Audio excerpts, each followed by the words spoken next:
Soc l'Imma Villegas i avui us proposo una activitat per aprendre els personatges de la Festa Major.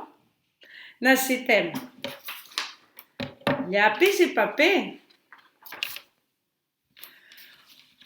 colors o retoladors, tisores i celo, blu-tack o velcro i una mica d'imaginació.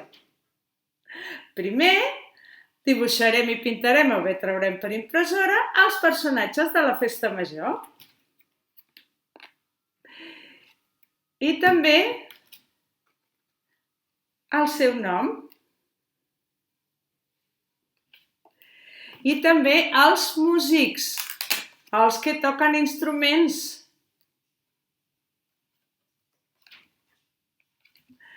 I amb tot això ja podem començar a jugar als personatges de la Festa Major. 1. Els personatges de la cercavila. Sabeu que una de les coses que es fa per la Festa Major és que surten a passejar pel carrer tot de personatges estranys i divertits, alguns molt fantàstics. És el que anomenem la cercavila. A veure si coneixeu tots aquests personatges de la cercavila de la Festa Major. Acosteu-vos a la taula i trieu un a veure si en sabeu el nom o alguna cosa més, com què fa o com va vestit. Més! Un senyor que va vestit una mica estrany, porta un paper a la mà i què fa? Ens anuncia que és Festa Major i ens diu tot el que farem en aquesta Festa Major. La cercavila, el ball, els castellers. És el pregoner. Pregoner.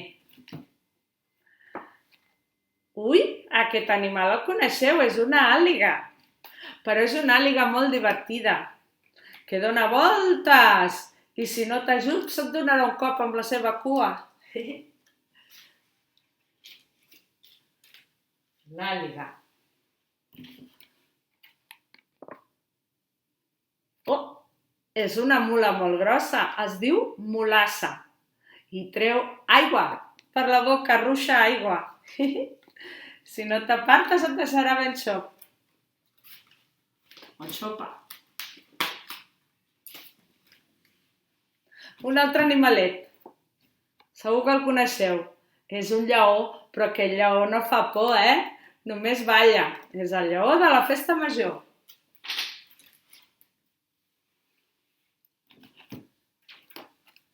Aquest senyor va dalt d'un cavall, però no és un cavall de debò, és un cavall de cartró. Es diu cavallí. I balla així, amb el cavall de cartró. Balla pel carrer.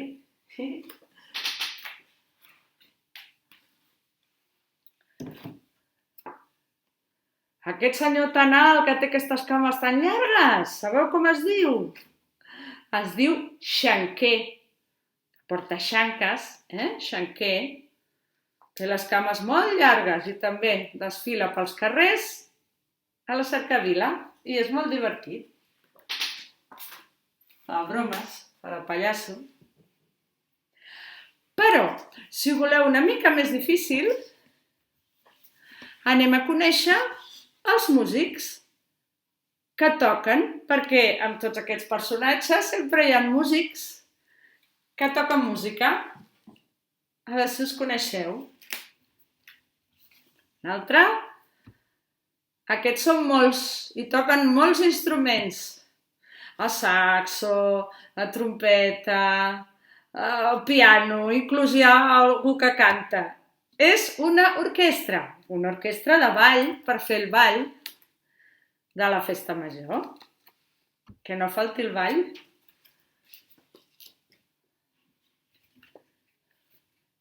Aquests canten. Són uns quants que canten a diferents veus, però sense instruments, només amb la veu. És una coral.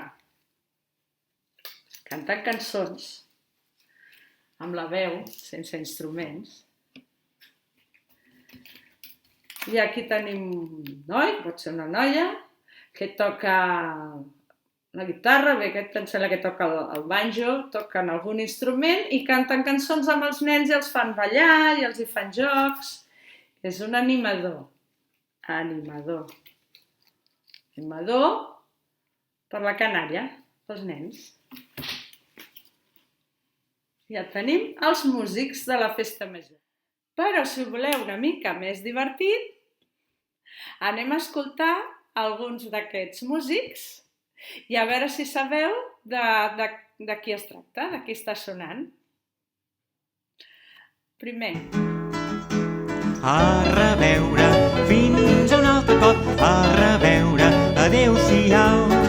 És l'animador, és clar, que parla amb els nens i els anima perquè cantin també. Un altre.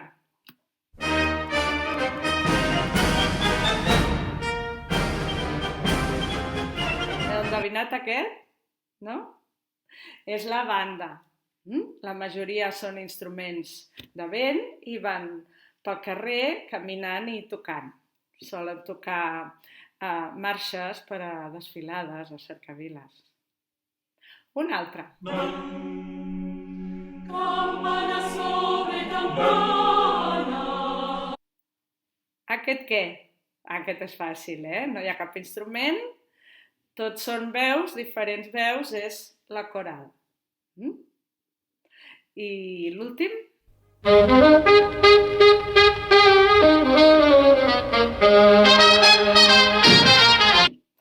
L'orquestra. L'orquestra de ball té tota mena d'instruments i fins i tot els cantaires que canten. I ara molta atenció perquè us faré un repte. En català, com en moltes altres llengües, podem donar un nom a cada músic diferent segons l'instrument que toca. Per fer-ho, agafarem el nom de l'instrument i afegirem un trosset de paraula que se li diu sufix, que en aquest cas podria ser o bé ista. Ista, al final de la paraula del nom de l'instrument. A veure si sabeu com es diuen tots aquests músics que toquen tots aquests instruments tradicionals. L'acordió, la campana, el flabiol i el tamborí, la gaita, la gralla, la guitarra, el tabal, el timbal, la percussió i la trompeta. Les solucions, com sempre, a la propera activitat. I ara molta atenció perquè us donaré els resultats del repte, mots encreuats dels personatges fantàstics. Si us recordeu, teníem una sèrie de personatges fantàstics, de contes, que no existeixen en realitat, només estan en els contes, i havíem de dir quina mena de personatge fantàstic és i col·locar-lo en els mots encreuats. En el número corresponent, una lletra a cada casella. Amb el número 1 tenim aquest senyor amb aquesta barba i aquest barret de punxa, que és un bruixot. Número 1, cap allà, hem d'anar posant les lletres de la paraula bruixot. El número 2 és aquest personatge remenut, que és un follet, concretament és un minairó, però aquí havíem de dir quin tipus de personatge. Llavors busquem el número 2, posem la paraula follet, en compte, perquè la O ens enganya, sona U, però hem de posar O. El número 3 és aquesta noia tan guapa que té cua de peix i viu al mar, és una sirena. Concretament, la sirena Ana Ruixa Mantells, de Mallorca. Hem de posar sirena, doncs, en el número 3 cap aquí, sirena. El 4, una altra noia guapa. Aquesta, però, el que té són ales, veieu? Són ales i moltes papallonetes, viu al bosc. És una fada, una fada que viu al bosc, una nimfa del bosc. Posarem fada en el número 4, fada. El número 5, aquest senyor tan gros que no té cames, que ens deia que vivia en una llàntia i que ens donaria 3 desitjos. Doncs és un geni, és el geni de la llàntia, i el posarem aquí en el número 5, geni.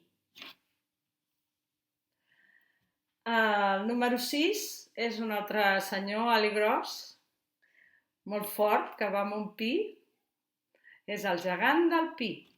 I aquí posarem el número 6, gegant. Compte que acaba amb una T que no sona, però l'hem d'escriure.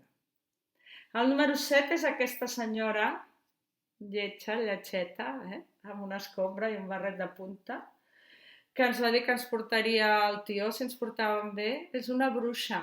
Les bruixes no sempre són dolentes, que sí són lletges, lletxetes. Per tant, busquem el número 7 i ja estem en els verticals, cap a baix, posem bruixa. En aquest cas aprofitem la lletra B del bruixot, bruixa, i la A de la fada, l'aprofitem, ja estan posades, no cal repetir-les. Anem pel número 8. El número 8 és aquesta mena de monstre, amb cua i ales, que treu fum i foc per la boca. És un drac, com el drac de Sant Jordi. Busquem el número, era el 8, aquí, cap avall, tenim el drac. Aprofitem la D de la fada i també la del gegant. I només ens cal posar la R i la C.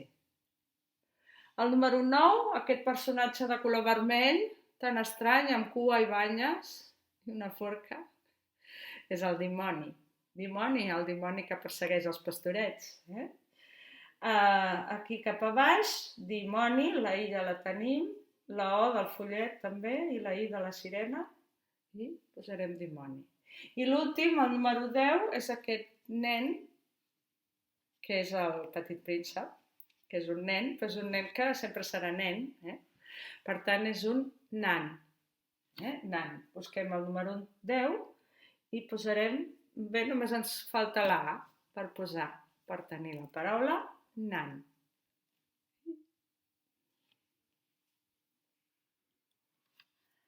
El gegant del pi, ara balla, el gegant del pi, ara balla pel camí. El gegant de la ciutat, ara balla, el gegant de la ciutat, ara balla pels terrats. La tintina del gegant, ara passa, la tintina del gegant, ara passa pel davant. El gegant del pi, ara balla, el gegant del pi, ara balla pel camí. Adéu.